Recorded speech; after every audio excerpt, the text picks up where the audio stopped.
ಇದು ಬಸವಣ್ಣವ್ರನ್ನ ಜನ್ಮಭೂಮಿ. ಬಸವಣ್ಣವರು ಹುಟ್ಟಿರುವಂತಹ ಬಸವನ ಬಾಗೇವಾಡಿ.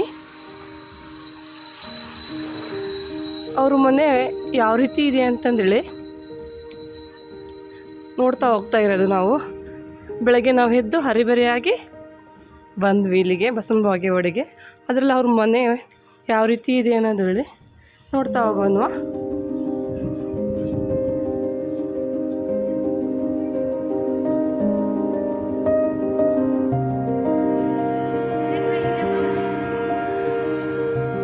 ಬಸವಣ್ಣವ್ರಿಗೆ 7 ವರ್ಷ ಇದ್ದಾಗೆ ಬಾಯಿ ಬರ್ತಾ ಇರಲಿಲ್ಲಂತೆ. ಅವ್ರ ತಾಯಿ ಪೂಜೆ ಮಾಡುವಂತಹ ದೃಶ್ಯ ಬಸವನಿಗೆ.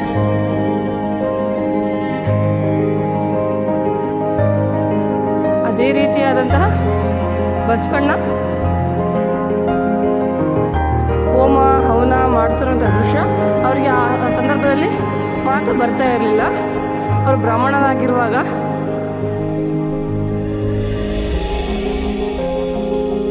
ಬಸವಣ್ಣವರು ಆಧ್ಯಾತ್ಮಿಕ ಲೋಕದಲ್ಲಿ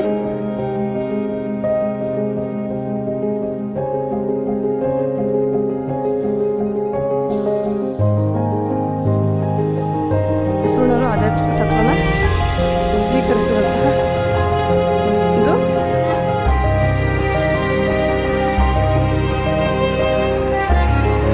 ನೆಕ್ಸ್ಟ್ ಅದೇ ರೀತಿಯಾಗಿ ಬಸವಣ್ಣವರು ಕೂಡಲ ಸಂಗಮ ಆಶ್ರಯದಲ್ಲಿ ಗುರುಗಳ ಸಮ್ಮುಖದಲ್ಲಿ ಅವರು ವಿದ್ಯೆ ಕಲಿಯುವಂತಹ ದೃಶ್ಯ.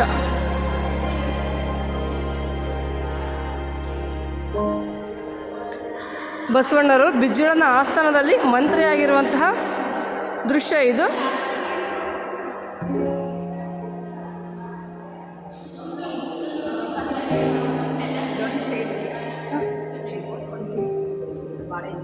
ಹೌದ್ರಾ? ಬಸವಣ್ಣನವರು ಬಿಜ್ಜಳನ ಆಸ್ಥಾನದಲ್ಲಿ ವ್ಯಾಸಂಗ ಮಾಡಿ ಬಸವಣ್ಣವರು ತಾವು ಕಂಡಿರುವಂತಹ ಅನಿಷ್ಟ ಸಾಮಾಜಿಕ ಧಾರ್ಮಿಕ ಪದ್ಧತಿಯನ್ನು ನಿರ್ಮೂಲನೆ ಮಾಡುವಂತಹ ಗಂಭೀರ ಕ್ರಾಂತಿಯನ್ನು ಹೋರಾಟ ಮಾಡುವಂಥ ವಿಚಾರವನ್ನು ಬರೆಯುವಂತಹ ದೃಶ್ಯವಾಗಿರುತ್ತದೆ. ದಾಖಲೆ ಮಾಡ್ತಾ ಇರುವಂಥ ದೃಶ್ಯ ಇದು. ಕೂಡಲ ಸಂಗಮದಲ್ಲಿ ವ್ಯಾಸಂಗ ಮುಗಿಸಿ ಪ್ರೌಢಾವಸ್ಥೆಯಲ್ಲಿ ಬಂದಿರುವಂತಹ ಬಸವಣ್ಣನವರ ಸೋದರರು ಹಾಗೂ ಮಾವಂದಿರು ಕೂಡ ಈ ಮಂಗಳ ರೆಡಿಯಾಗಿ ಹೊರಟಿರುವಂಥದ್ದು.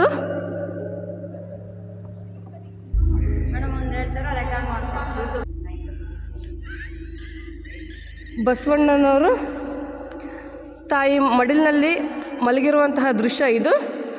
ಅವರ ಮನೆಯಲ್ಲಿ ಹುಟ್ಟಿರೋದಂತಹ ದೃಶ್ಯದಲ್ಲಿ ಪುರೋಹಿತರು ಪುರಾವೆಗಳನ್ನು ಅನುಸರಿಸಿ ಆ ಶುಭ ದಿನಗಳನ್ನು ಅಕ್ಷಯ ತೃತೀಯದಲ್ಲಿ ಜನಿಸಿದ್ದು.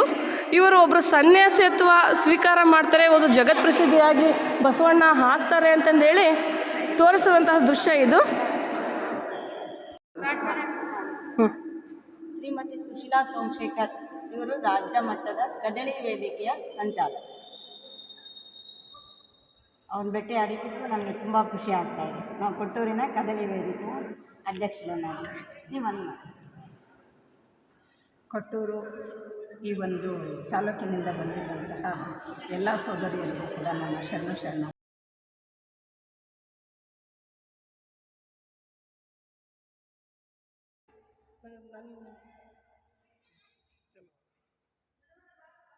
ಬರ್ರಿ.